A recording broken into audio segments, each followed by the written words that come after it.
Hey y'all, so with everything going the way it is, a lot of new people out there have firearms. Woohoo, awesome. And because of the way the economy is going, a lot of people might be trying to save a few bucks and finding a holster for that new firearm. I have decided to do a video today to try and help some people avoid certain kinds of holsters, certain brands of holsters that, well, at the end of the day, you'll just be happy to not own. Before I get into that, I want to say if you like the content, feel free to subscribe, share, like, all that good stuff. Helps out the channel, doesn't cost anything, helps me fight the algorithm. And also, if you really want to support the channel, down below is some of the people that have supported the channel, and they provided some coupon codes and everything for my viewers. So be sure to go check that out. So let's get into it.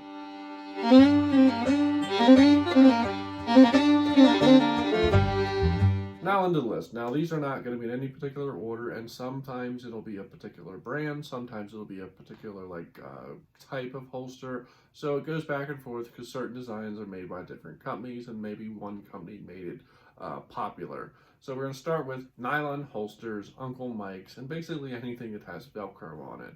Unless it's an ankle holster. An ankle holster with Velcro is perfectly fine, but anything else, no nylon, no Velcro. Specifically Uncle Mike's. They are large, bulky, wear your gun terribly, don't conceal well, they're ugly as all hell, and they're fragile. A lot of Uncle Mike's holsters in particular have a little plastic clip on the back of the nylon holster that's sold in. You can loop your belt through it. I have seen more holsters at flea markets, yard sales, anywhere, gun shops, and I've bought a couple used guns that have come with one where that clip in the back is broken out. Do not buy Uncle Mike's nylon holsters for anything more than maybe, the occasional range trip. If you're planning on carrying it for any extended time, get yourself a quality holster that is not Velcro, nylon, weird, ugly, whatever. So that is number one, stay away from nylon holsters.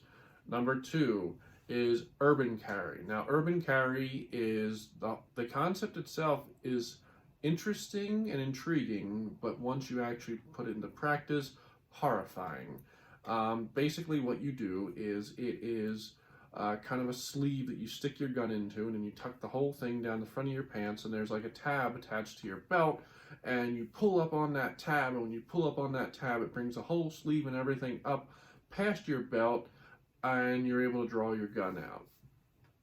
So many things wrong with that. One, it's assuming you're basically going to be standing there and have the time to pull that out of your belt. Most self-defense shootings happen, for the ones we've seen on camera, and you can go look at any compilation of people getting into citizen-involved shootings. They happen very quickly. Chances of you having time to try and rip this thing up out of your belt are very unlikely. Also, it's assuming that you have the ability to.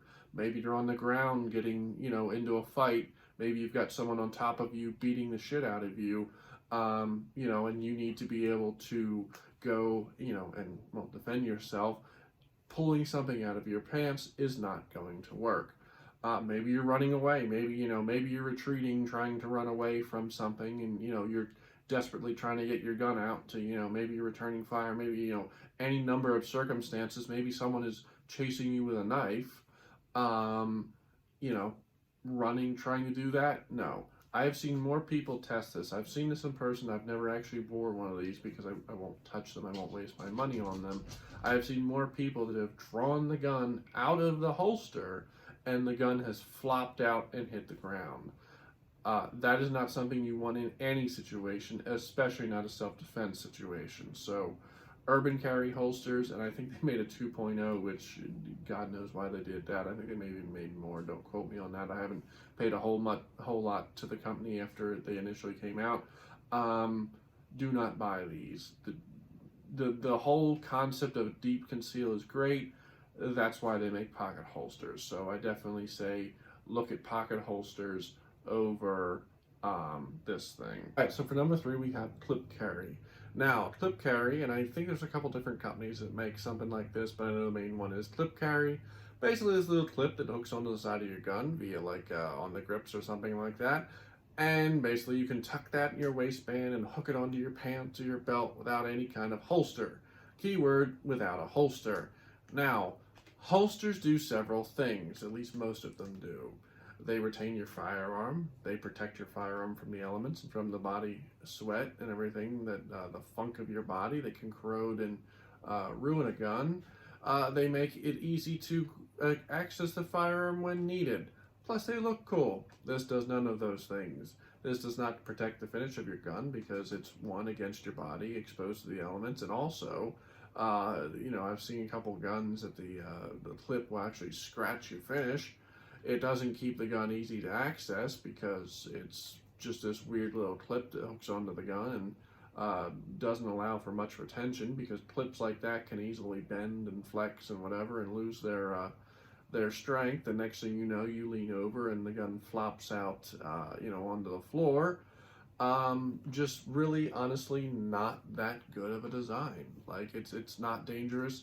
And as far as keeping your gun safe, well, there's no trigger guard coverage, which, honestly, if I had a holster do one thing, it would be cover the trigger guard, because then you know that your firearm is safe and you don't have to worry about something getting the trigger guard or something bumping it or going off, or an accidental discharge that ends up sending you to the hospital. So this holster does none of those things. It doesn't protect, it doesn't secure, and it certainly doesn't look good. It's an ugly little clip on the side of your gun. Just not something I'd recommend, and I say stay away from it. Even though it is tempting for some of the J-frame market, I still say something that does not cover the trigger guard is not a holster, or lack of a holster, that I would want to carry. The next one is Versacarry.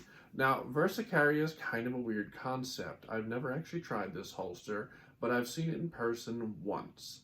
I've seen one gun shop that carried it, and the guy swore up and down that he loved it and they were amazing. He's not in business anymore now that I know of, but I give it to him. It looked interesting. So basically the concept is you have this weird little clip that hangs down into your pants, and it has a little peg on it that you sit the gun on, and the peg holds the gun upright, and you just draw it off the peg. Much like the clip carry, it doesn't offer any major amount of protection for the trigger guard, any major amount of protection for the finish, and now you're shoving something into the barrel of your gun, which I would not recommend, because one, it's just not a good idea to have an obstructed barrel for any reason. Not that you're expecting the gun to go off, although it could, because there's no trigger guard coverage and there's no retention, so the gun could easily be moved around and possibly go off with an obstructed barrel, which would already be a bad day for the gun to go off. But I imagine with an obstructed barrel, you might have an exploded gun in your pants. Again, not my idea of a good time, but maybe it's yours. But I just do not like holsters that do not have any retention with any kind of trigger guard coverage. It's just not something I'd recommend.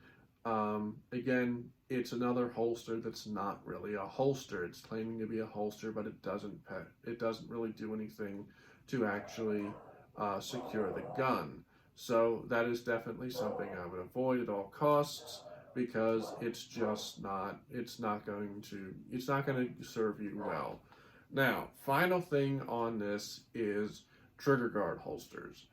Basically the concept is some of the trigger guard holsters, it's basically a little clip that clicks onto the gun, clips onto the trigger guard, and allows you to carry the gun without any major holster or retention, but the trigger guard is still covered. I will say it does one thing that I like: it covers the trigger guard. And if you were unfortunate enough to purchase one of the other holsters I just mentioned, the clip guard, the clip draw or whatever, or the Versacarry, well, at least if you use this thing in combination, you would have the trigger guard covered. The problem with these is, once again, because there's no retention, there's no clip, no anything that connects to your belt, except for usually they'll have a little lanyard that you can attach to a belt loop or to wherever, so that when you draw the firearm, the clip guard falls off. Hopefully, I've seen times where they're rather stiff and you have to really jerk the gun off of your belt really hard, which we'll get to in a minute. But basically the concept of it is you don't need a holster, you don't need any kind of anything. You can basically, be wearing stretchy pants and I guess carry this. Not recommended. For all the reasons that I've mentioned, the last different holsters, not having any finish protection, not retaining your firearm in any way that's actually going to be useful, not keeping it upright, not keeping it ready for deployment. It's just a little thing that covers a trigger guard, so when the gun falls out of your pants, it at least doesn't shoot you in the leg. Again, having something that does not cover, does not protect the gun, doesn't keep it from, falling out of your pants, falling onto the floor, falling down your pant leg, any number of things. Maybe you get pushed to the ground, maybe you get pushed to the ground by somebody trying to rob you, and instead of being able to roll over and deploy your gun, your gun's just falling out on the ground, and they see your gun, now they've picked up your gun, or they just shot you because, hey, you had a gun and they don't care, they just want to get your money. So definitely not something I'd recommend. Again, you know what? Holsters that aren't holsters, I know I said holsters that suck, and a lot of these don't really qualify as a holster in the normal sense, but they're being marketed as holsters, so I'm calling them holsters. But these things they do not equal good holster. They do not equal, a happy concealed carry experience where, you can walk around all day with your gun safe and secure, basically forget about it and go about your day. You will be spending a lot of time adjusting, dealing with, and in the worst case scenario, end up, in the hospital waiting for a part of your body to be sewn back up because there's a hole in it, which is not something I'm sure you want to do. But anyway, that's today's list. Put down below, is there a holster on this list that you have and you love no matter what and you just think I'm crazy? Is there a holster I forgot? Maybe there's something you tried and it was horrendous and you'd never recommend it to even your worst enemy. Well, maybe your worst enemy. But other than that, have a good day.